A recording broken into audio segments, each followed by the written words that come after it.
a photographer is probably working with a videographer once every other wedding, so they have half an experience where they are the only person on site being able to call every single shot. And then at 50%, they have a videographer who's kind of like, I demand half the time, so they're like automatically going to be like, I hate working with a videographer. If the videographer is demanding of time, demanding of the essentially getting the shots, taking time away from, the photographer getting their shots, where if you've worked a wedding day, there's not really a lot of time to get those shots and really create chemistry and stuff. So when you work with a videographer who's always interrupting you and, by the way, I'm not saying it's all about the photographer on a wedding day, because it's not. Yeah, it's a dance. It's a dance. If we haven't worked with a photographer before, something that we started doing that I've seen a lot of success with is just like reaching out to the photographer beforehand and just saying like, hey, Paul, like, we're going to be working together this weekend. We haven't worked together. Like, I love your work. It's great.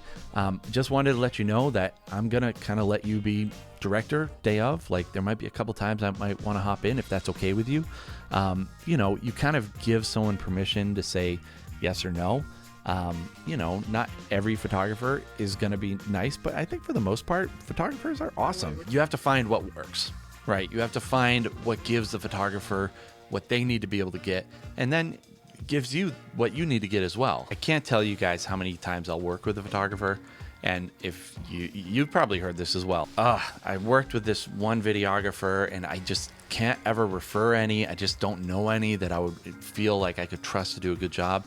And when we worked with someone for the first time, it's almost like, sigh of relief, finally someone that I really enjoy working with. And it's really not that hard, just like it. And look, sometimes, I'm not going to pretend like every photographer is super awesome or cool or like whatever, but like, I feel like most of the time you can really get along with anybody. And I've worked with photographers who have gotten in my shot a million times during the day, whatever, that stuff happens. But at the end of the day, they still are like, you guys are awesome to work with. And they refer us and they give us more work. So. Why you gonna try to get mad?